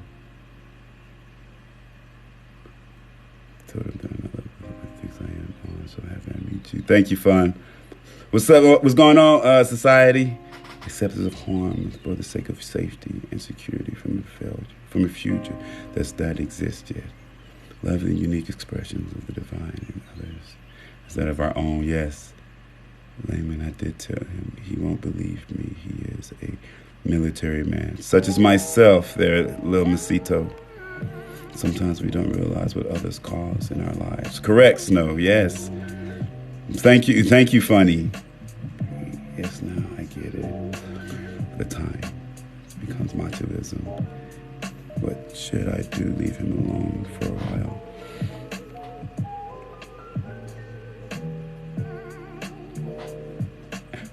Lil Masito, I suggest that the words you just share with all of us, just start right there and share those words with him and go from there.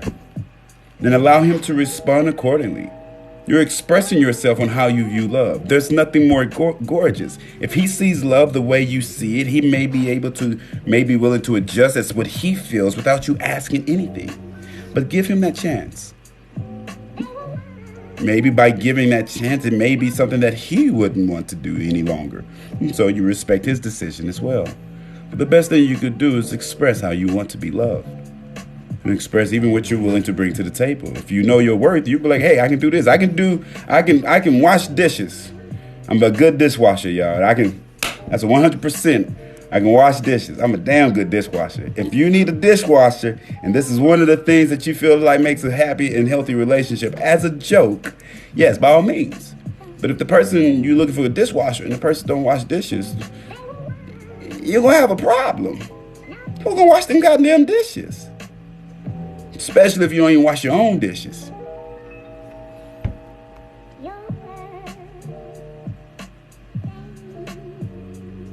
It does. Yeah, it's really up to you. All right, Dragon. All right, we're gonna get started, y'all. Once again, Lil Masito, you're gonna have to have that hard conversation. I Yes, I have a military dad, so now how to speak to one. Hey, hit me up on 101, Mesito. Look at you trying to dig for some more. I'm telling you, the best answer, though, is to go talk to him as you're speaking to me. No, you shouldn't step at all. No, keep applying. Be you. What the hell? Scare him. He's a military man. What you mean scare? This might be exactly what the universe wants him to have. If you don't go be you, right? If your feelings, yourself, you're not happy, you have to ask yourself, why are you not happy? And you take that and you express this to this person you say that you love. Just saying. All right, let's do this. I'm gonna go make some coffee. I'm gonna make some coffee. I'll be back. Let's throw some Alan Watts on it.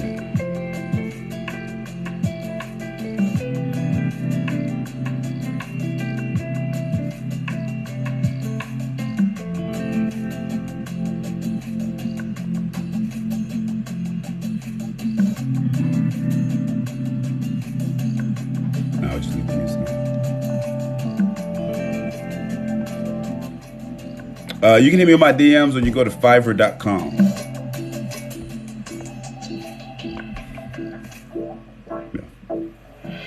Yeah. I'll hit you back.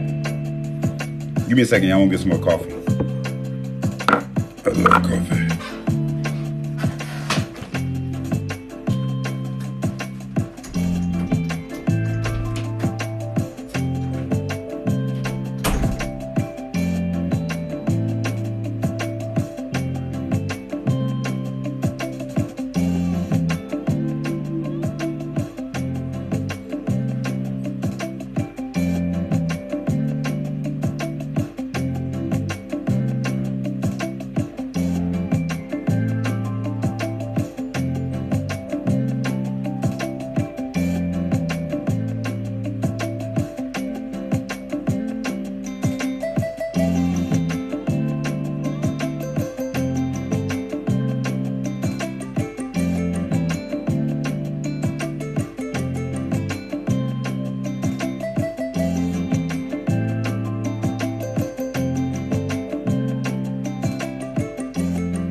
I'll be back.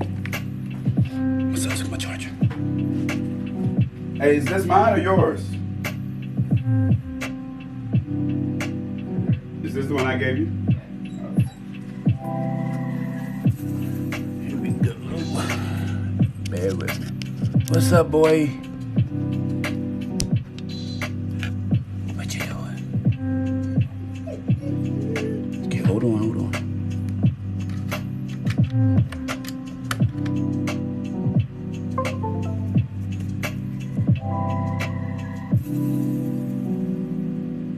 Hold on one second. All right, we in there. Let's go.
For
our story of suspense tonight, we invite you to enjoy The Devil in the Summer House by John Dixon Carr.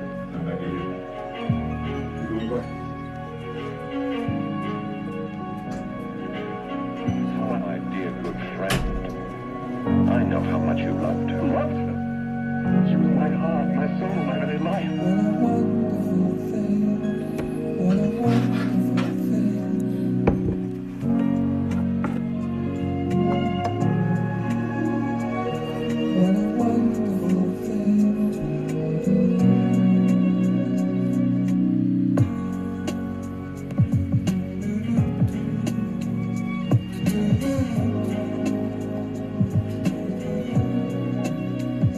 Love you too, society.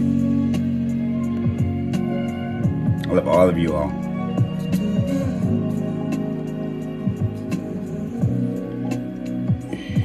That's what's up. Y'all are awesome.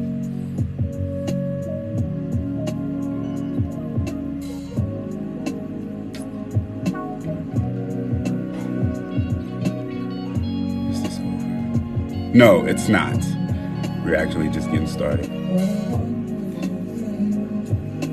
Appreciate it, Dre.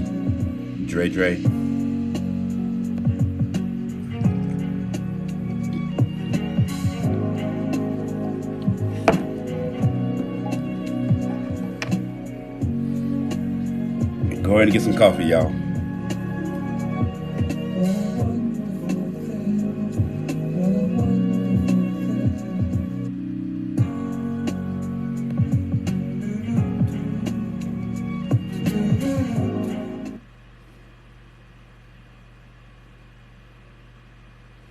Life you want, the place you'll live, the clothes you will wear, what you will buy at the supermarket, how much money you'll save, what work you'll be most proud to have done, what you'll do with your weekends, what color your sheets will be, what you'll take photos of.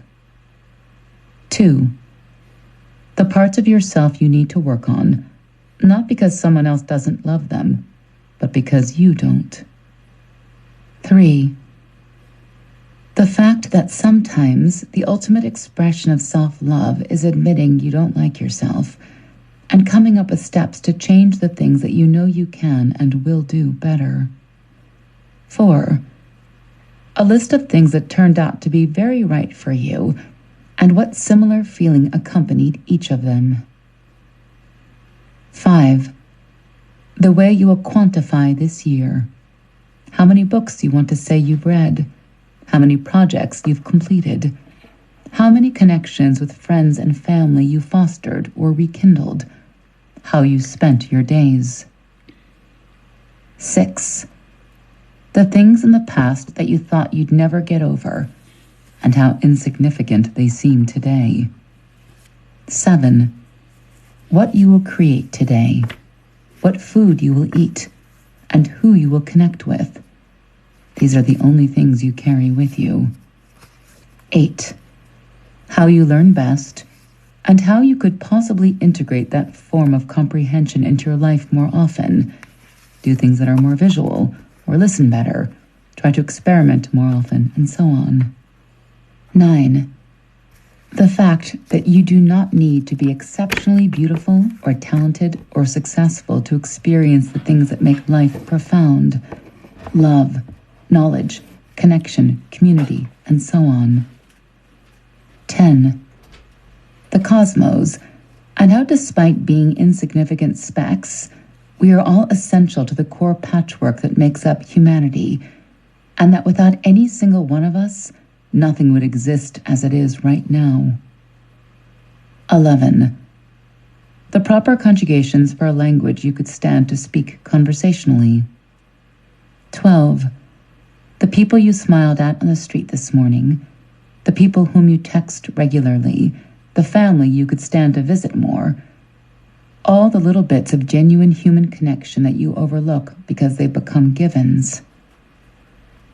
13. How you will remember this time in your life 20 years from now. What you will wish you had done or stopped doing. What you overlooked. What little things you didn't realize you should have appreciated. 14. How few of your days you really remember. 15. How you likely won't remember this particular day 20 years from now. 16. Everything you honestly didn't like about the person you're no longer with, now that you're not emotionally obligated to lie to yourself about them. 17. A list of all the things you've done for yourself recently. 18. Little ways you can improve your quality of day-to-day life, such as consolidating debts, or learning to cook an easy signature meal, or cleaning out your closet. 19. The patterns in your failed relationships, and what degree of fault you can rightfully hand yourself. 20. What you subconsciously love about the problems you struggle to get over. Nobody holds on to something unless they think it does something for them. Usually keeps them safe. 21. The idea that perhaps the current problem in your life is not the problem, but that your perception is skewed, or you aren't thinking of solutions as much as you are focusing on your discomfort. 22.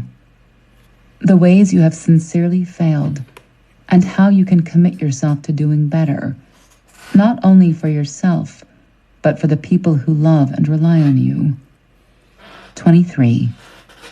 The ways in which your current situation, though perhaps unplanned or unwanted, could be the path to the place you've actually always wanted to be, if only you'd begin to think of it that way. 24. Your mortality. 25. How you can more actively take advantage and appreciate the things that are in front of you while you still have them. 26. What your life looks like to other people, not because you should value this more than you value your own feelings, but because perspective is important. 27. What you have already accomplished in your life. 28. What you want to be defined by when all is said and done. what kind of person you want to be known as. Kind, intelligent, giving, grounded, helpful. 29.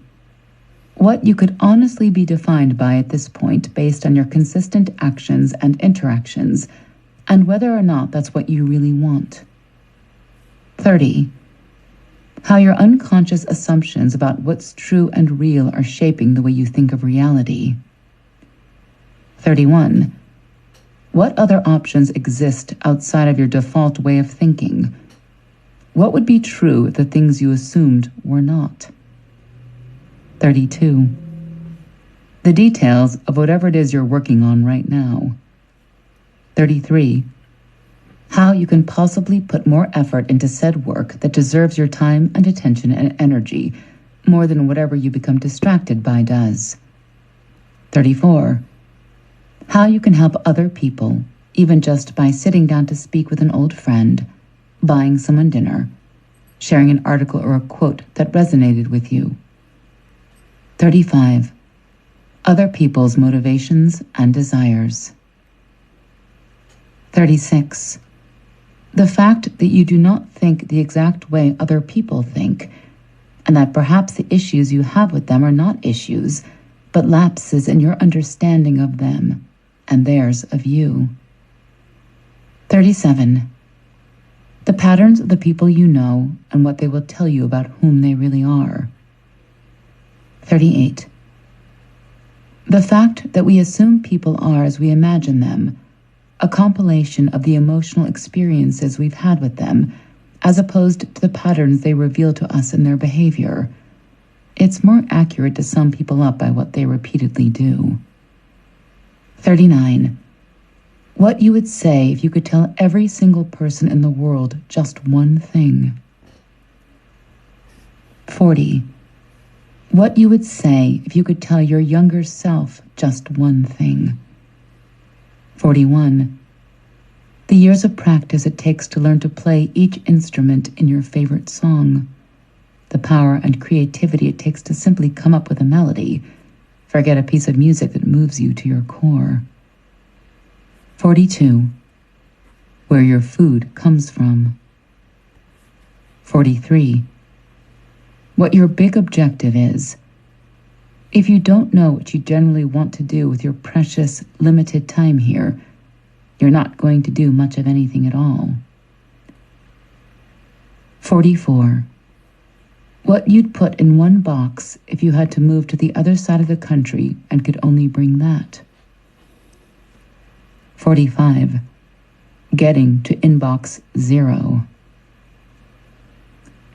46. How much your pet loves you. 47.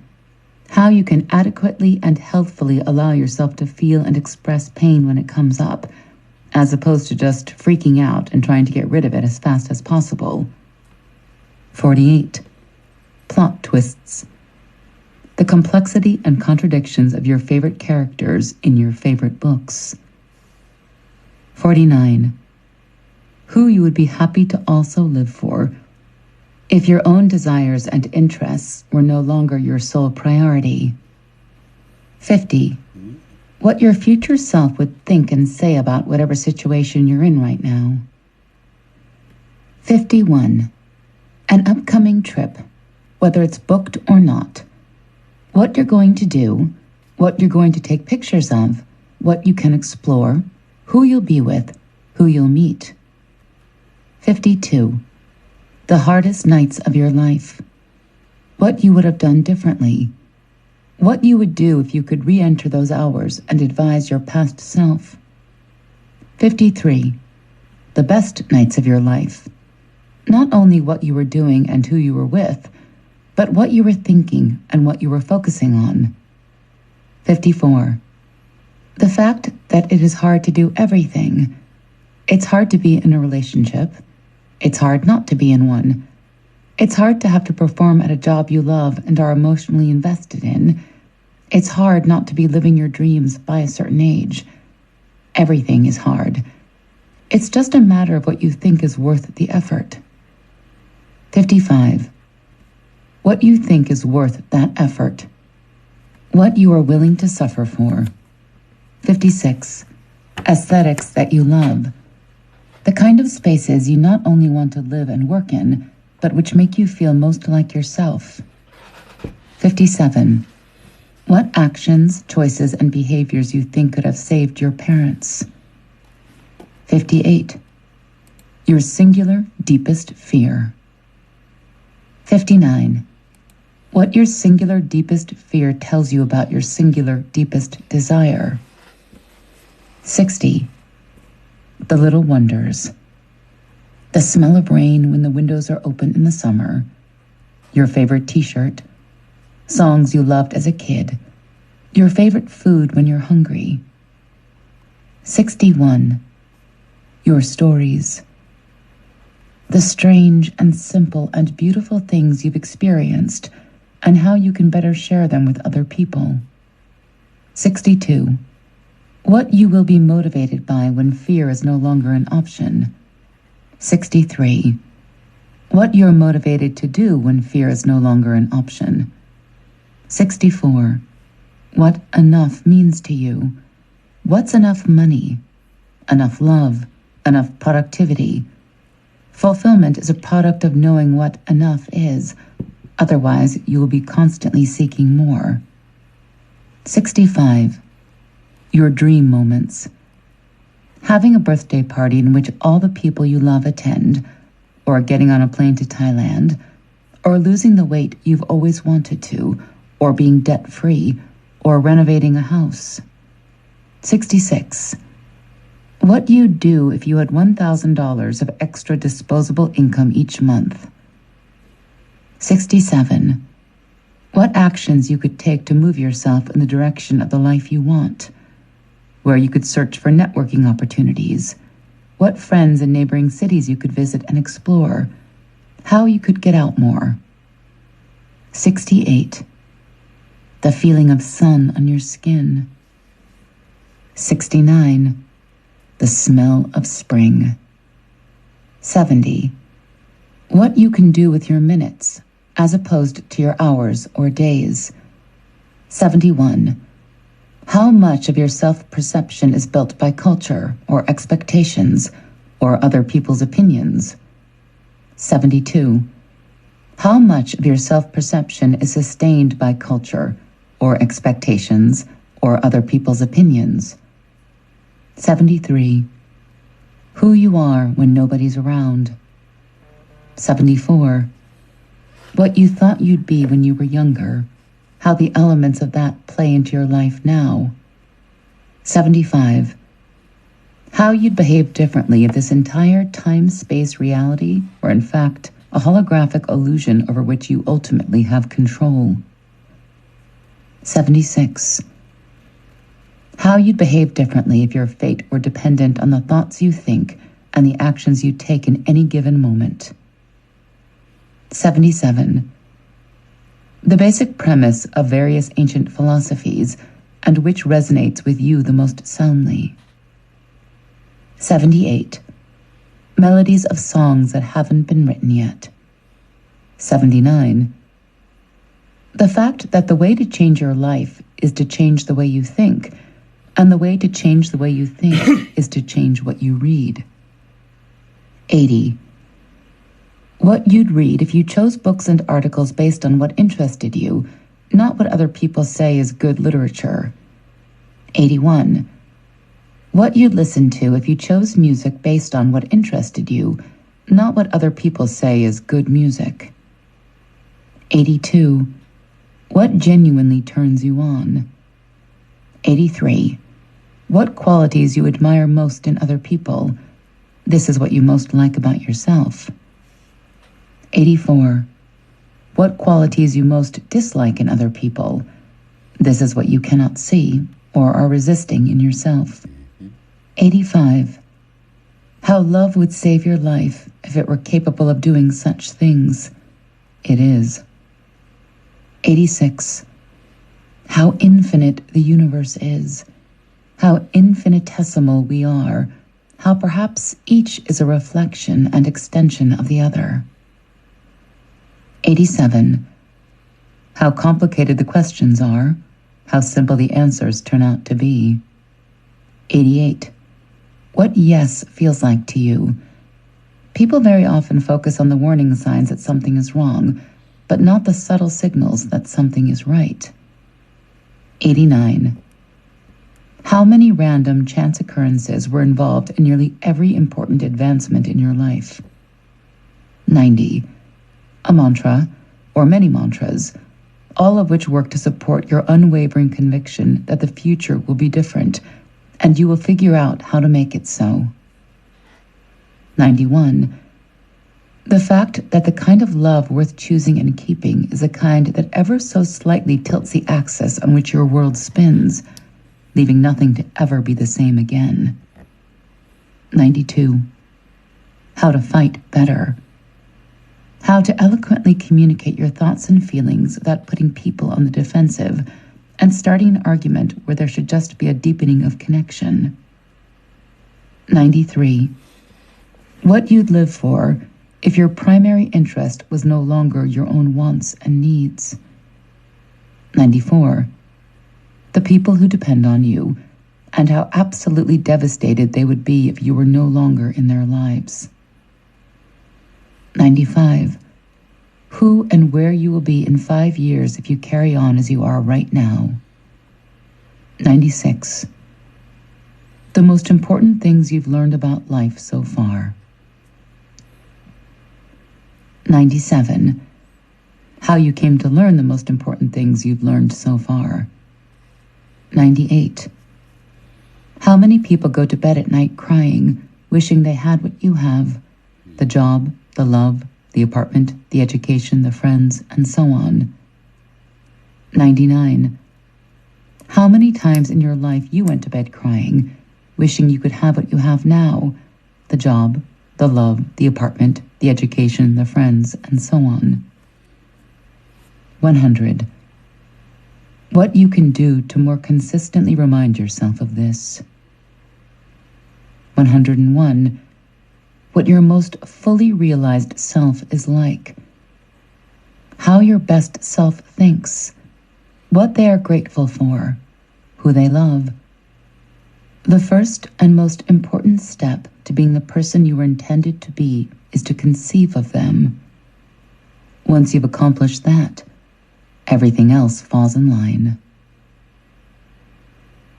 14. Expectations you must let go of in your 20s. 1. You're meant to be extraordinary. Man, what y'all think about that last set? We popping in the room, boy. It's growing.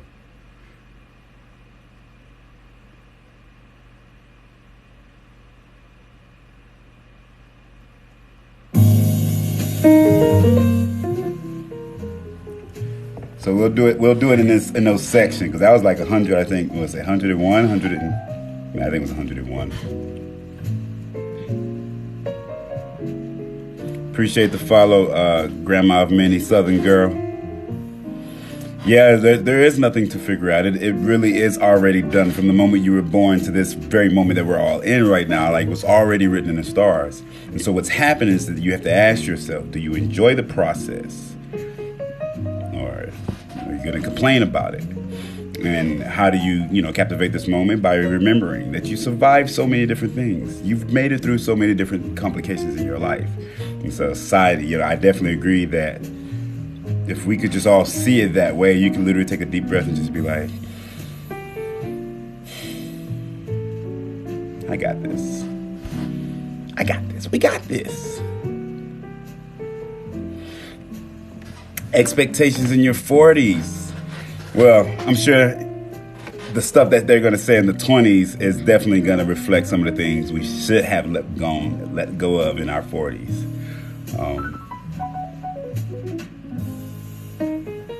I got one. My newest one for me is I finally learned that not everybody's going to hurt you who you love. That's my newest one. I expected people to hurt me. When you grow up in an abused environment, you're taught that abuse is okay to have in your relationships. You're not taught that the abuse that you're seeing should not be happening. You would think, but that's not what's being taught to you. So when you get into that relationship or whatever relationships or however many you've been in, 9 times out of 10, you start doing the things you did when you started to do the things in your relationship that you saw in, whoever, raised you. And if you could see that you're not supposed to have pain, you'll look at your relationships, and the kind of thing I do with clients is when you see that you're not supposed to have pain, those things that we call red flags, they weren't actually red flags. They were like punches to your face. And so now this situation you're in, if you're in this situation, is that you have this traumatic car accident, right? And you had all these other fender benders, if you will, by them being, disrespectful, not present, not available, not emotionally, right? And the list goes on. Whatever it is that your red flag is. And all those was literally like signals, right? Exit left here, right? Caution, slow down, right? Like you just, fast as fuck. And so now you're just like, and then you get to that point where in your head, you don't understand why they're hurting you. And so I started to realize that I was manifesting, for lack of better words, people to hurt me. And so I thought you were going to hurt me. I was trained, I was taught, I was raised to think that a woman was going to walk out on me, she was going to use me, she was going to abuse me. And so no matter who I got into my life, the universe was saying, okay, you're right. I'm not going to say that you're wrong, right? And so when the universe does that, I start to realize that it flips it around if you see it. Whatever you see is your reality. And so if you see that people care for you, and the list goes on and on and on, and that's what you start attracting, right? And so if you say this man in your life or this woman in your life cares for you and you're not happy, then you have to ask who's lying, right? And so can nobody control you? You control yourself. And you get to the point where you're just like legit. If you're not going to be loving, I'm not going to ask you to love me. And so my expectation was that a person was now, my expectation now is that you're going to be you. And whatever I see is 100% truth. Whatever I see, that's the trick. I don't ask you to change shit. Be you. Yeah, I don't ask you to change the goddamn thing. I want you to be 100% you. So whatever I see from day one, and if anything goes from that, then I speak on it. All right, if you're clapping, and tomorrow you punch me, like, hey, or slap me, I'm like, whoa, what was that? I don't like that, right? Because all this time you've been clapping, I thought you was, right? So I've learned how to do that, and so I've let people to be them. So when I experience that pain, that tells me that relationship can't go to whatever level, or I try to find a way to get over that obstacle. But whenever you learn that, right, it gets to be a very different life. And so you only speak to people who love you, even if that means you by yourself. And that's what the cool part is, right? I'm by myself, just rocking out, loving the shit out of myself. And then you only let people in your life who love you equal or greater, not less. If you let somebody in your life who loves you and is quote unquote less by being that they don't respect you or they don't really, treat you the way you would like to be treated, and maybe it's a thing or something, and you express that to them, and for whatever reason they're like, I really want to be in your life. I don't know how to love you this way, and I don't want to do it because you're asking me to do it. I want to do it because I want to make these changes to be in your life. Then, right now you have a person who's willing to work and grow, whether, team, a woman, a man, it don't matter. But if they're not willing to express that, then you let people in your life who love you equal or greater. Right? And know your worth.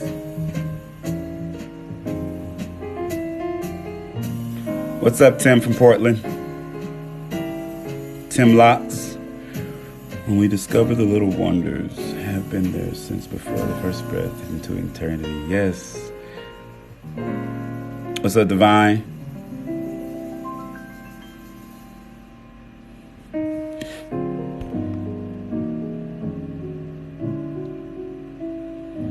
What's up, Pam? Thank you.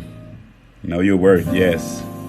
Supreme Awakening Mosley. How you doing? I wrote a lot of notes. I'm not going to break them all down, but I do this, kind of like teaching and retraining my brain. There's things that I hear that I just There's so many different perspectives. Everything that she's saying is, how do you care for yourself?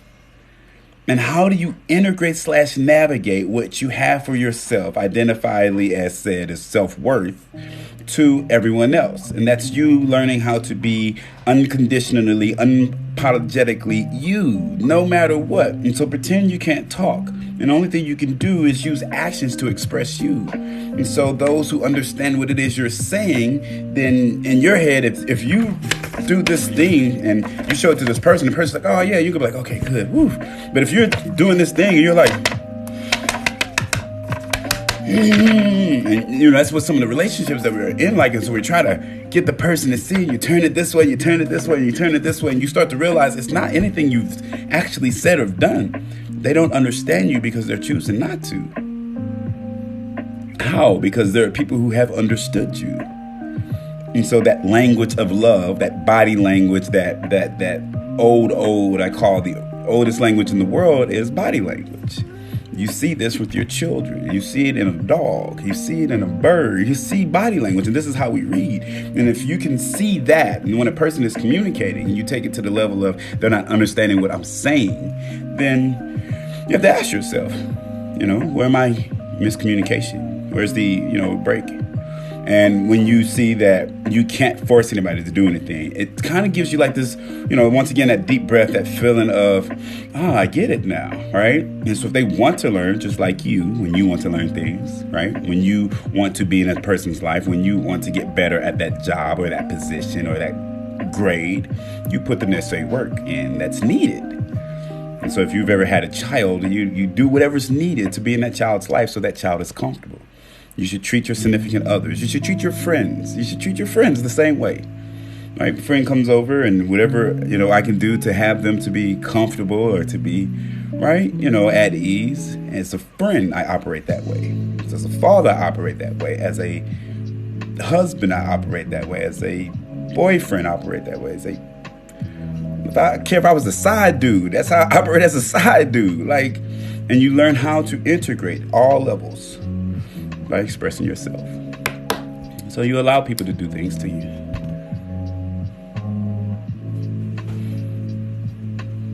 Yes, we are all here to learn about life. Seriously, man.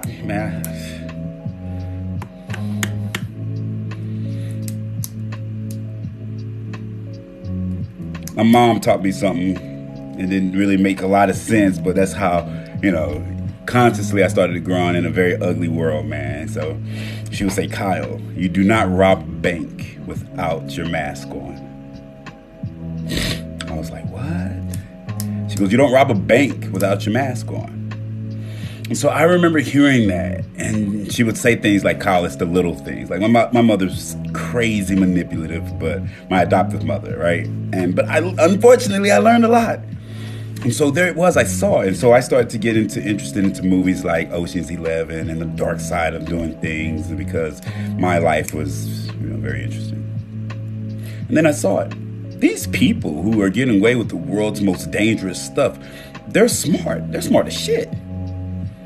I know it seems weird, but what I started to realize is that that's what she was talking about. If you're going to do something bad, you do the bad the right way. And so I heard this guy put it one day. He goes, if you want me to be the villain, I'll be the villain. If you want me to be the friend, I'll be the friend. If you want me to be the supporter, I'll be the supporter. If you want me to be the leader, I'll be the leader. If you want me to be the follower, I'll be the follower. I'll be whatever you want me to be.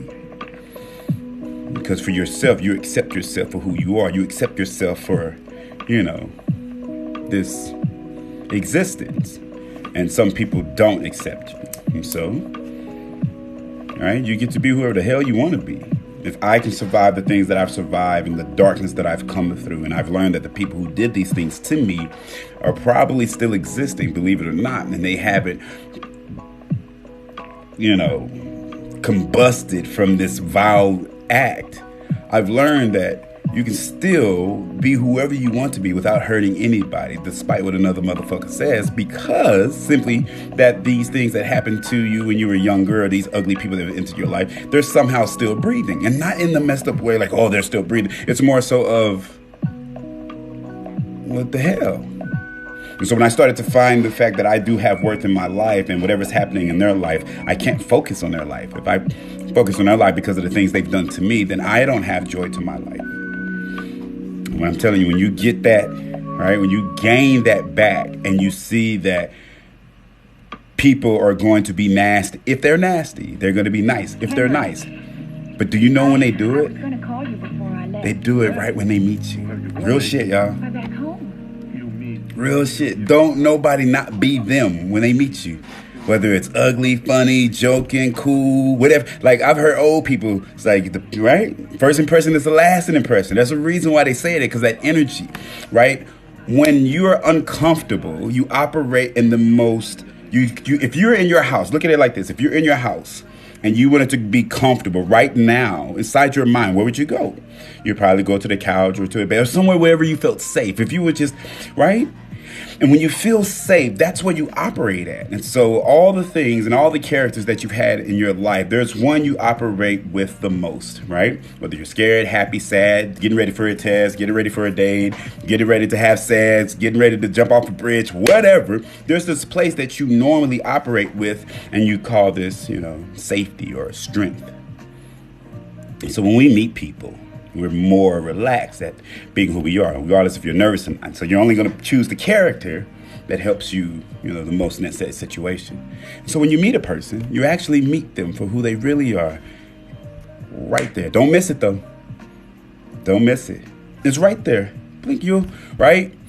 And if you trust your energy, like a child trusts their intuition, right? The example I use is like if you have a child and they go to, tell them to go sit with Uncle So-and-so. They don't want to go sit with Uncle So-and-so. A good parent would be like, well, don't go sit with Uncle So-and-so. You can come sit over here. But when I call a good parent, I mean in the sense of like, why they don't want to sit next to Uncle So-and-so. And so they feel the energy. And so you're not going to make your baby fight against that energy. Well, that energy, it stays in you until your adulthood. It doesn't. Even now you have it. You're energetically reading me. You're energetically reading your room. You're energetically reading everything.